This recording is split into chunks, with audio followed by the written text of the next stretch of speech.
What a gloomy day for everyone, as every day is not always a jubilant day for us and to the couple Pedro Buhay and Soledad. I'm Juliana Digap, your host for today's episode of Kwento Mo Yan, Masama Ako Dyan, here in MMR Radio. Join us as we unravel the story of The Small Key, a short story by Filipino author Paz Laterena. This story talks about Soledad, a woman in her mid-20s who's married to Pedro Buhay. They live in a hut within a prosperous farm distance from their neighbors. With familiarity in dissatisfaction, Soledad observed the early stages of a bountiful harvest.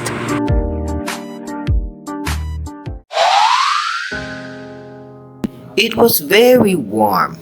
The sun, up above a sky that was blue and tremendous, and beckoning to birds ever on the wing, shone bright as if determined to scorch everything under heaven. Even the low, square nipa house that stood in unashamed relief against the gray-green haze of grass and leaves. Soledad is preparing a breakfast for his husband, and then she called him.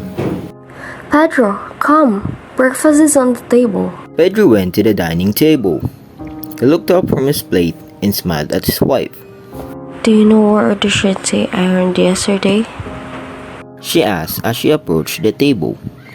In my trunk, I think. Well, some of them need darning. Observing the empty plate. Do you want some more rice? Pedro pushed the chair back and stood up. No, I'm in a hurry to get back. We must finish blowing the southwind today because tomorrow is Sunday. Soledad began to pile the dirty dishes, one on top of the other. From his pocket of his khaki coat, he pulled a string of nondescript red, which held together a big shiny key and another small, rather rusty-looking one.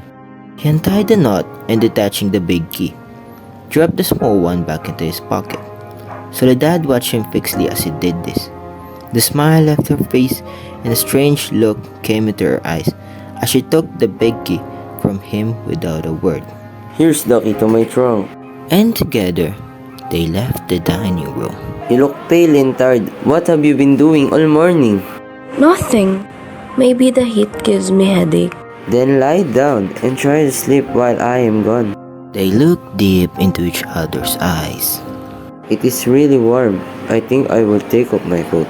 He removed the garment and handed it to her, and Pedro went to the door and said, Choleng, I shall pass by Tia Maria's house and tell her to come. I may not return before dark. Soledad nodded. Her eyes followed her husband as he went out. A strained ache rose in her throat.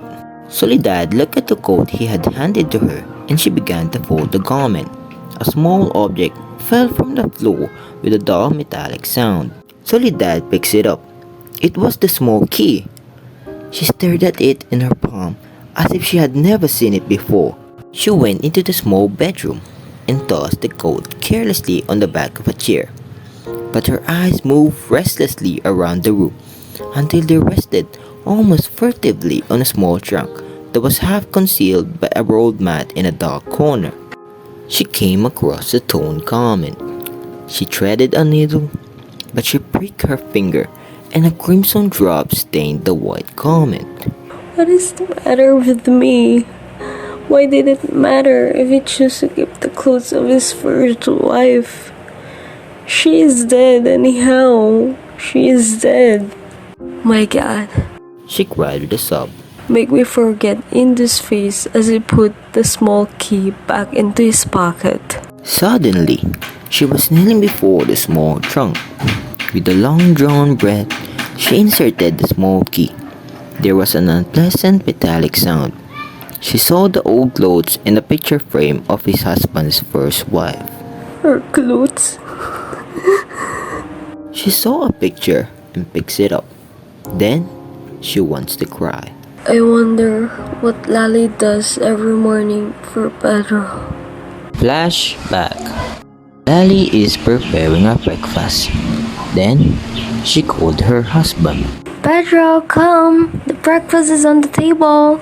Pedro came with a smile on his face. It seems that he's very excited to see his wife. Kissed his wife and said, Good morning. They sat on the table and ate. Do you know where the shirts I ironed yesterday? Well, some of them still need darning. It's in my trunk. Observing the empty plate. Do you want some more rice? No thanks, we must finish pounding the south field today because tomorrow is Sunday. Pedro pushed the chair back and stood up. Lally piled up the plates and they both left the dining room. Oh, by the way, I'll tell Tia Maria to come here. I may not return before dark. Lally nodded and said, Okay, be safe. Pedro kissed his wife again and went out the house. Her eyes followed her husband as he went out. The night came and Pedro went back to the house, and their neighbors appeared unexpectedly. Then, he asked what was going on. Juana, why is there a lot of people here? Pedro, I'm sorry for your loss. What? I don't understand. We hurried to come here with the doctor when Maria called for help, but it's too late. Pedro, your wife is dead. Our condolences. Pedro went into their house. Pedro, What happened to her? She's fine earlier this morning. The doctor said that she was sick and it's not curable. And she added that your wife knew about it, but she didn't tell it to you because she doesn't want you to worry. Pedro cries when he heard what Tia Maria said. Lali, no, wake up. Why didn't you tell me, Lali? Wake up, please. Don't leave me, Lali. Don't leave me. Back to the present. Soledad went in the backyard and burned the things of Lali. While she's doing that, she saw in a distance the soul of Lali staring at her. Because of what she saw, she went back in the house, and Tia Maria came, Soledad, looking at her. are you okay? You look pale. No, I'm just tired of cleaning the house. I just want to take a rest for a while. Tia Maria tucked Soledad in the bed and let her rest. Pedro hurried home that evening with the usual cigar dangling from his mouth. Tia Maria met him at the door and said, Pedro, I'm glad you're here. Soledad is in your room. She has a fever. Tia Maria and Pedro went to the bedroom, and Pedro put his palm in the head of Soledad. I shall go to town and bring Dr. Santos. Soledad opened her eyes. Don't, Indo. I shall be alright tomorrow. No, you need a doctor. I'll be back. Pedro returned an hour later, but the doctor was not home. Talking to Tia Maria, Dr. Santos wasn't home. Her assistant said that she will come by tomorrow afternoon. Pedro, I'll stay here tonight to take good care of her. Thanks, Tia Maria. I'll watch her over too. Pedro slept for a while. Pedro woke up and got up without making any noise. His wife was still asleep. He went to look for Tia Maria, but she was nowhere to be seen. Then, he grabbed his axe and went to the backyard. He found a pile of log under the young mango tree, and he began to chop. As he stopped for a while to mop his brow, his eyes caught the remnant of a smudge that had been built in the backyard. Oh, she swept the yard yesterday after I left her. That, coupled with the heat, must have given her a headache and then the fever. The morning breeze stirred the ashes and a piece of white cloth fluttered into view.